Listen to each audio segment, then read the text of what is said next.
ጠቅላይ ሚኒስትር አብይ ስለ ሆርሙዝ ሰርጥ ለመጀመሪያ ጊዜ ዝምታቸውን ሰብረዋል።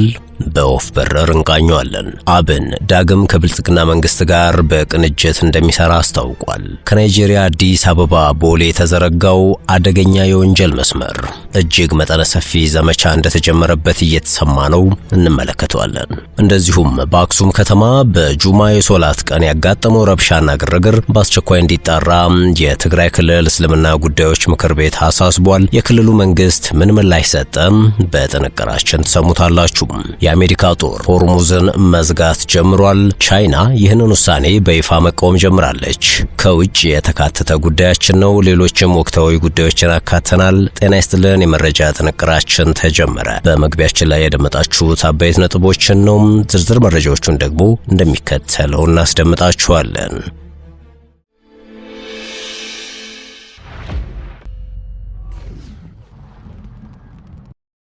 ወደ ቀዳሚው ጉዳያችን አመራን። ጠቅላይ ሚኒስትር አብይ ስለ ሆርሙዝ ሰርጥ ለመጀመሪያ ጊዜ ዝምታቸውን ሰብረዋል።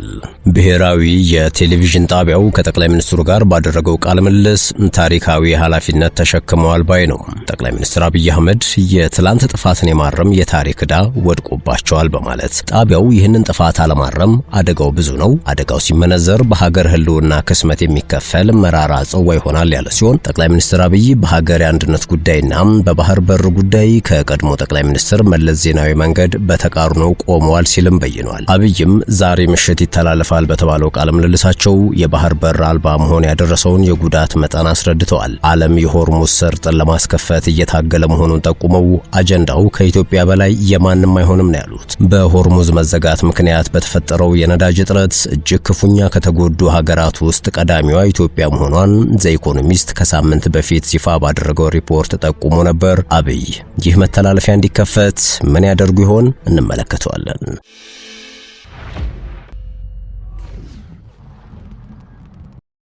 ቀጥለናል። አብን ዳግም ከብልጽግና መንግስት ጋር በቅንጅት እንደሚሰራ አስታውቋል። የአማራ ብሔራዊ ንቅናቄ አብን ኢትዮጵያ ያለ አግባብ ያጣችውን የባህር በር በሰላማዊና በህጋዊ መንገድ እንዲመለስ ከመንግስት ጋር በቅንጅት ለመስራት ዝግጁ መሆኑን ይፋ አድርጓል። የአብን ማዕከላዊ ኮሚቴ አባል ወይዘሪት ጽዮን ደረጀ ለመንግስታዊ አዲስ ዘመን ጋዜጣ ሲናገሩ የባህር በር ጥያቄ የአንድ ወገን ወይም የፖለቲካ ፓርቲ ጥያቄ ብቻ አይደለም ብለዋል። ኢትዮጵያ የባህር በሯን ያጣችው ኢፍትሐዊ በሆነ መንገድ መሆኑን የተናገሩት ወይዘሪት ሲሆን የባህር በሩ በሰላማዊና በህጋዊ መንገድ እንዲመለስ መንግስት የሚከተላቸውን የተለያዩ ህጋዊ አካሄዶችን እንደሚደግፍና አብሮ ለመስራት ዝግጁ መሆኑን አመልክተዋል። የባህር በር ጥያቄ የአንድ ወገን ብቻ ሳይሆን የሁሉንም ኢትዮጵያውያን ትኩረት የሚሻ የጋራ ሀገራዊ አጀንዳ መሆኑን በመግለጽ አብን እንደ ተፎካካሪ ፓርቲ በሀገራዊ ጉዳዮች ላይ ከመንግስት ጋር የመተባበርና የመደገፍ አቋም እንዳለው ጠቁመዋል። ከምርጫ ዝግጅት ጋር በተያያዘም ፓርቲው በሁሉም የሀገሪቱ ክልሎች ለፌዴራልና ለክልል ምክር ቤቶች ለመወዳደር አስፈላጊውን ዝግጅት ማጠናቀቁን ተናግረዋል። የናይጄሪያ ባለስልጣናት አዲስ አበባን አቋርጠው ወደ አውሮፓ የሚላኩ የኮኬን ጭነቶችን የሚያጓጉዙ የመድኃኒት ዝውውር መረብ አግኝተዋል። ከነዚህም መካከል የሕክምና ዶክተርና የ93 ዓመት ተጠርጣሪ ይገኙበታል ተብሏል። ብሔራዊ የአደንዛዥ ዕፅ ሕግ አስከባሪ ወይንም NDLEA የተጀመረው ኦፕሬሽን የተደራጁ የናርኮቲክ ስርጭት ቻናሎችን ኢላማ በማድረግ በተለያዩ ግዛቶች ውስጥ በሚካሄደው ሰፊና በስለላ የሚመራ ዘመቻ አካል መሆኑን ተናግረዋል። በምርመራው ሂደት ቁልፍ መሻሻል የታየው በማላም ኢሚኑ ካኖ ዓለም አቀፍ አየር ማረፊያ ሲሆን አንድ የ41 ዓመት አይቮሪ ኮስታዊ ዜጋ በአዲስ አበባ በኩል ወደ ሚላን በሚወስደው የኢትዮጵያ አየር መንገድ በረራ ላይ ለመሳፈር ሲሞክር መያዙ ነው። ባለስልጣናት በ82 ጥቅሎች ውስጥ የተደበቀ 1.49 ኪሎ ግራም ኮኬን ይዞ እንደነበርና ሲደርስ 5000 ዩሮ እንደሚሰጠው ቃል ተገብቶለት እንደነበር ተናግረዋል። በቀጣይ የተደረጉ ምርመራዎች የ69 ዓመት አዛውንት የህገ ወጥ ዝውውር ስራ አስተባባሪ እንደሆኑ የተጠረጠሩ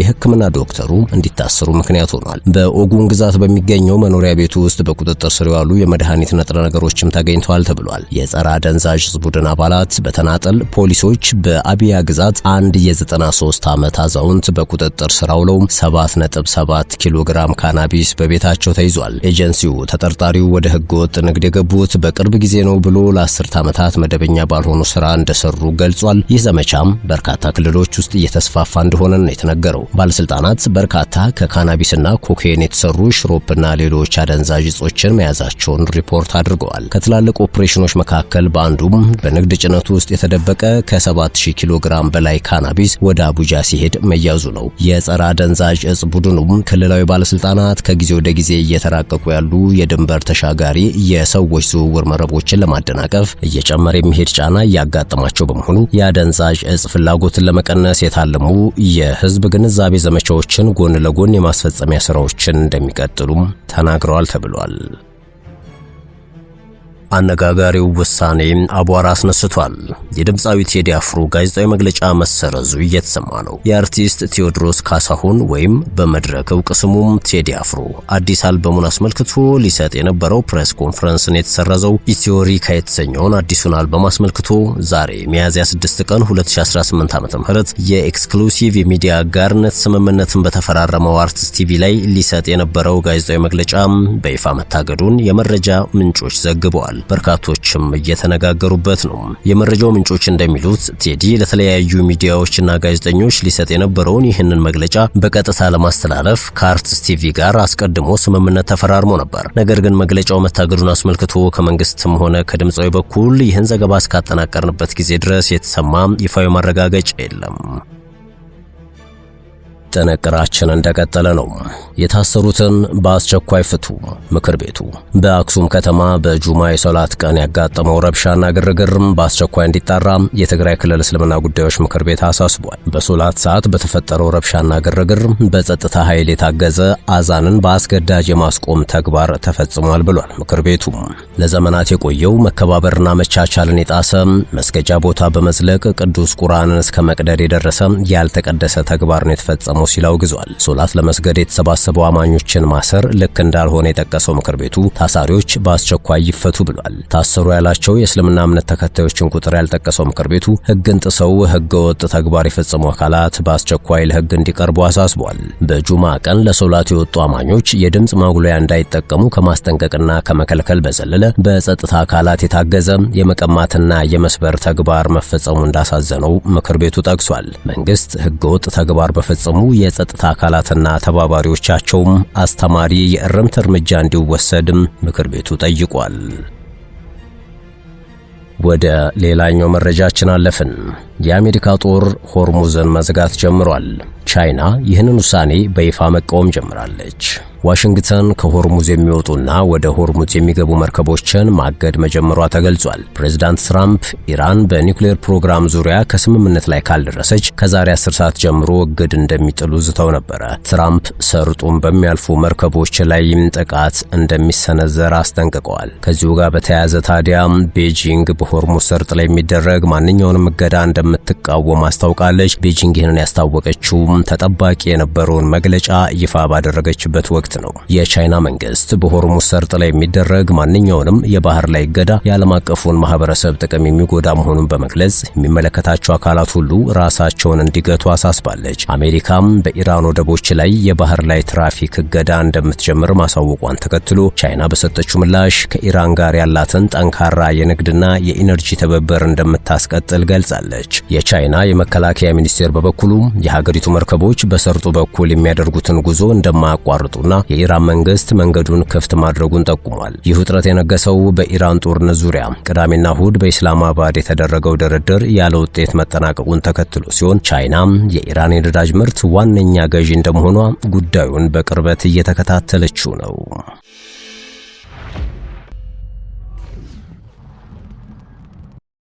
በመጨረሻም የኢጋድ መልእክተኛ የሱዳን ቀውስ ዓለም አቀፋዊ መልክ ይዟል፣ የበርሊን ጉባኤ እርዳታ ለማሰባሰብና ውጥረቱን ለማርገብ ይረዳል አሉ። 5 የተለያዩ አካላትን ያቀፈውና የበርሊን ጉባኤ የሲቪል ሂደትን የሚከታተለው ስብስብ የሱዳን ቀውስ ከሀገር ድንበር ተሻግሮ ዓለም አቀፋዊ መልክ መያዙንና በተለይም ከዓለም አቀፍ የሰብአዊ ሕግጋት አኳያ መላውን የዓለም ማህበረሰብ እየነካ መሆኑን እሁድ ዕለት አስታውቋል። 5ቱ አካላት የአፍሪካ ህብረት፣ የተባበሩት መንግስታት ድርጅት፣ የአውሮፓ ህብረት፣ ህብረት፣ የአረብ ሊግና ኢጋድ በሱዳን ጦርና ፈጥኖ ደራሽ ኃይል መካከል ያለውን ቀጣይነት ያለው ግጭትን ለመፍታት በጋራ እየሰሩ እንደሚገኙ ተዘግቧል። ለሱዳን የኢጋድ ልዩ መልእክተኛ ላውረንስ ኮርባን ለሱዳን ትሪቡን ሲገልጹ የበርሊን ጉባኤ እየተካሄደ ያለው ዓለም አቀፉ ማህበረሰብ በባህረ ሰላጤው በኢራንና በእስራኤል መካከል ባለው ውጥረት በተጠመደበት ወቅት ነው ብለዋል። ይህም የሱዳን ቀውስ በአፍሪካ ቀዳሚው ግጭት ሆኖ ሳለና በአህጉሪቱ እንዲሁም በዓለም ላይ አሉታዊ ተጽዕኖ እያሳደረ ቢሆንም ትኩረት እንዲነፈገው ማድረጉን ጠቁመዋል።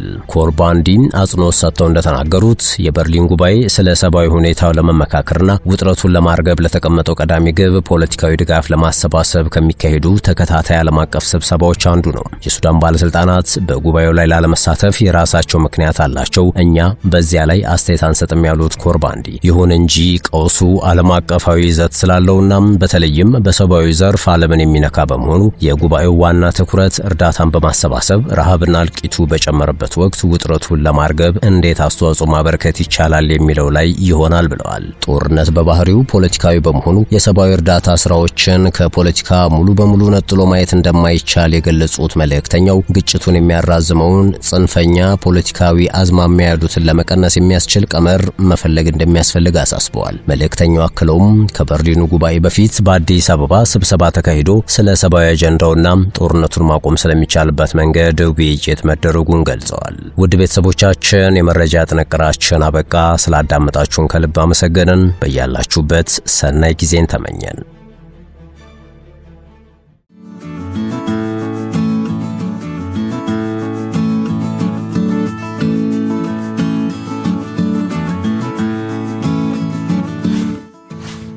ሸገር ታይምስ ሚዲያን ሰብስክራይብ በማድረግና ደወሉን በመጫን ይከተሉን።